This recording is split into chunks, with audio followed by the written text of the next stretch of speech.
Mesdames et messieurs, bonjour, ne faites pas de projet, on ne sait jamais. Voici les titres. France, la famille Franck ne va pas bien. France toujours, Alain Delon était bisexuel, la honte. France encore, le palmacho. Ukraine, Poutine frappera l'Europe cette nuit-là.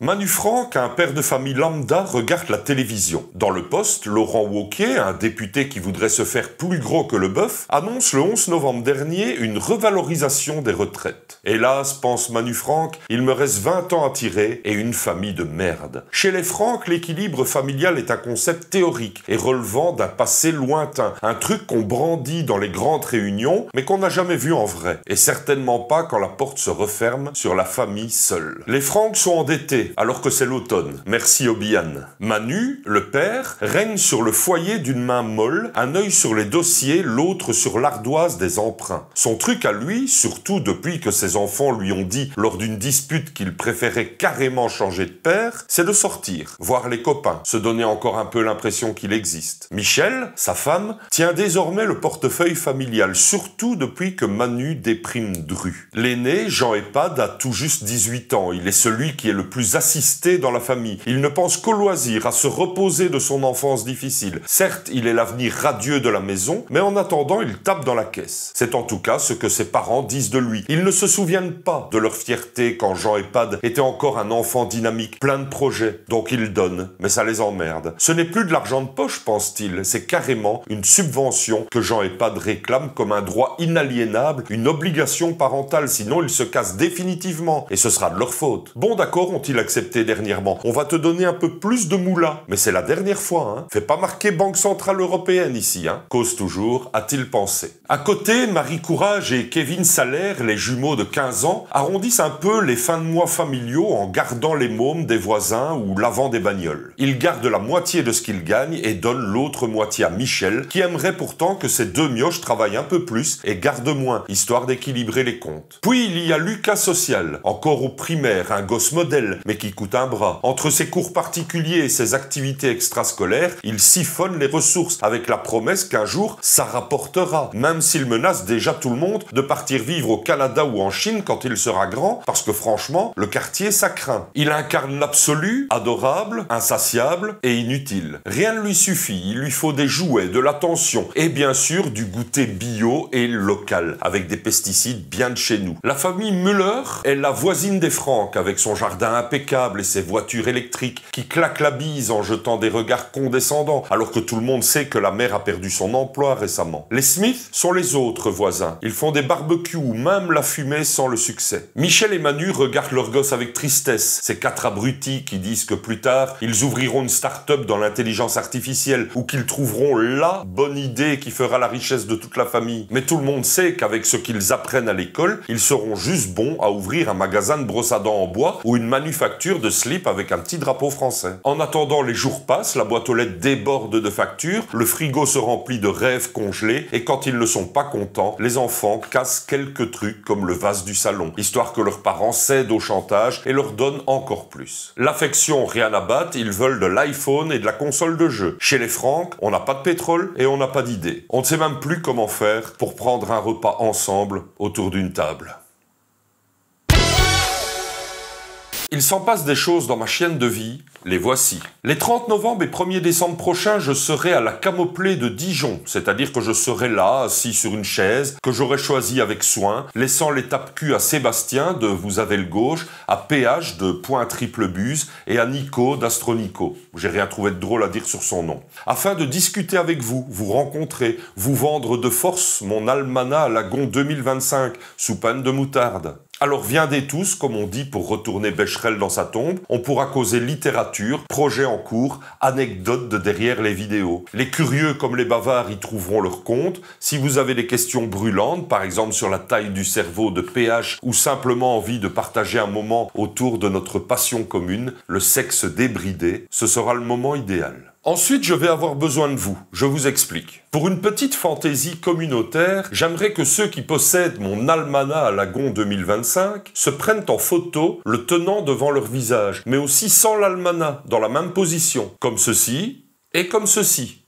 Alors en pied, en buste, nu, déguisé, en selfie, en studio, de près, de loin, tout ce que vous voulez. De toute façon, tant que sur l'une des deux photos, on ne voit pas vos sales gueules, dirait mes Yann de 12 par sec, mais pas moi, car moi je vous aime, ce sera parfait. Et puis ça me permettra de voir qui est qui. Vous êtes si anonyme parfois que j'en pleure la nuit quand tous les chats sont gris. Vous pouvez les envoyer à l'adresse mail qui s'inscrit ici, fastoche comme tout. Les photos seront rassemblées dans une capsule vidéo qui paraîtra le 8 ou le 22 décembre. Alors l'idée est de montrer que l'écriture ne vit que dans les mains de ses lecteurs. Pour participer, envoyez vos clichés avant le 4 décembre si possible. Faites preuve d'imagination, mais restez simple. L'envoi des photos marque votre accord de diffusion, évidemment. Et pour ceux qui ne possèdent pas encore l'excellent almanach à la Gon 2025, il est encore possible de le commander sur www.gontranh.be.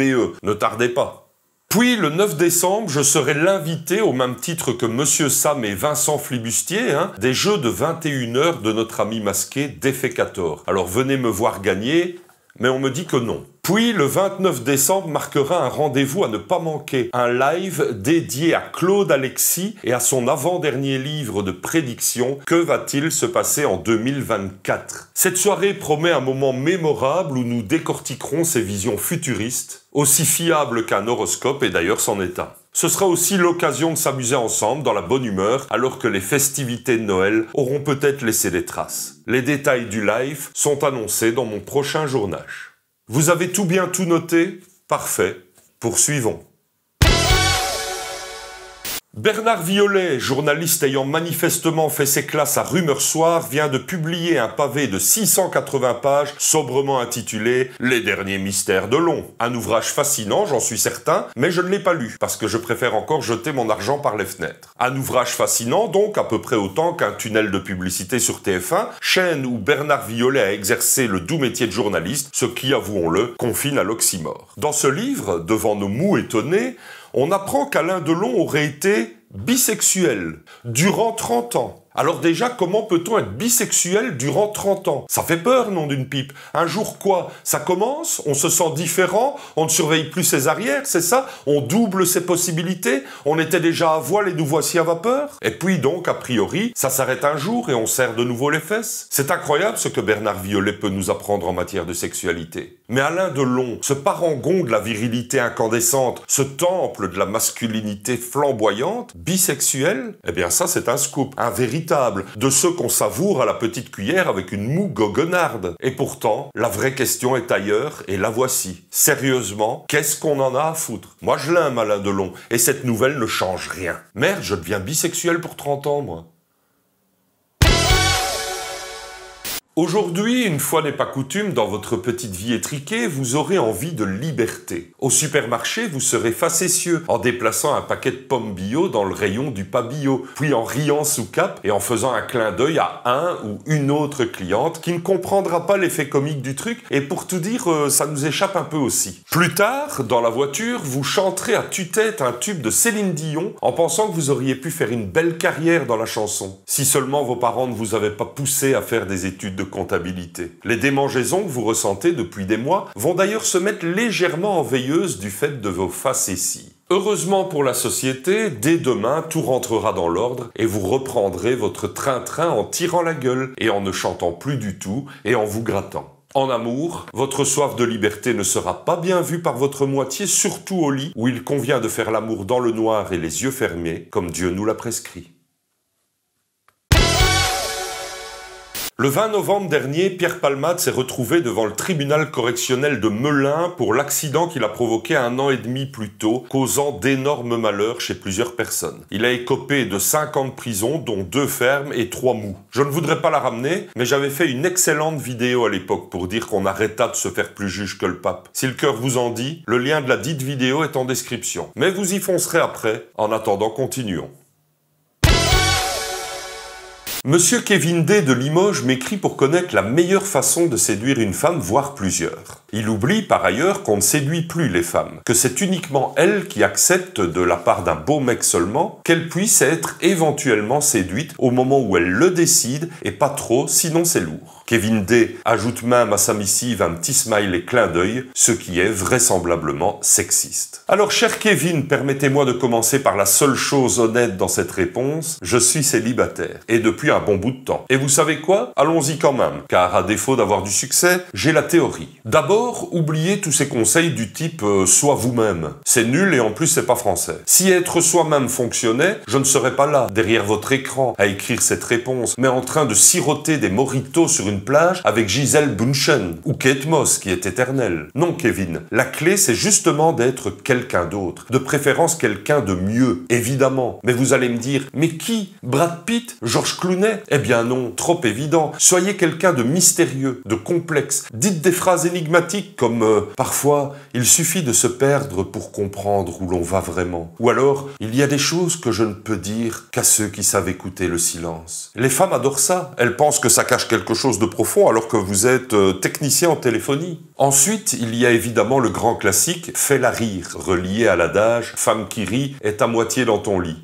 C'est vrai, l'humour, c'est l'arme absolue. Mais attention, pas n'importe quel humour. Ne lui sortez pas des blagues à la Bigard. Il lui faut un humour fin, subtil, de l'absurde. Les femmes haïssent la vulgarité, alors qu'elles sont des mammifères et qu'elles secrètent des trucs comme tout le monde. Mais dites-lui des choses comme « Parfois, je suis convaincu que mon destin est géré par un stagiaire » ou « La fois dernière, j'ai remarqué que j'avais oublié mon parapluie quand j'ai voulu le refermer. » Là, vous créez du mystère et du rire en même temps. Vous êtes irrésistible. Et en tout cas, vous lui donnez l'impression que la vie à vos côtés sera moins chiante que celle à côté d'un type comme vous, quand vous n'essayez donc pas de vous faire passer pour quelqu'un d'autre. Enfin, ne sous-estimez pas le pouvoir de l'indifférence calculée. Oui, Kevin, c'est un art subtil. Répondez à ces messages, mais jamais avant 1 heure ou 2. Soyez intéressé, mais pas trop. Ça doit être clair qu'elle n'est pas votre priorité, même si entre nous, elle est probablement la seule personne qui vous parle depuis 3 ans. C'est le moment de mentir un peu, prétexter que vous avez un chat qui a besoin de vous. Il sera encore temps de dire qu'il est finalement mort lorsqu'elle viendra chez vous pour baiser. En plus, la mort de votre chat que vous aurez prénommé le chat vous fera un point de plus à la rubrique « Ce mec est touchant » dans le cœur de la belle. Voilà Kevin, vous savez tout. Et tous ces conseils sont parfaitement utiles. Comment je le sais? Je ne les ai jamais suivis et je suis toujours aussi seul, Kevin. Mais vous, qui n'en avez rien à battre d'être un homme honnête, qui voulez juste séduire, je ne peux dire que ça. Armez-vous de cette stratégie implacable et sortez conquis,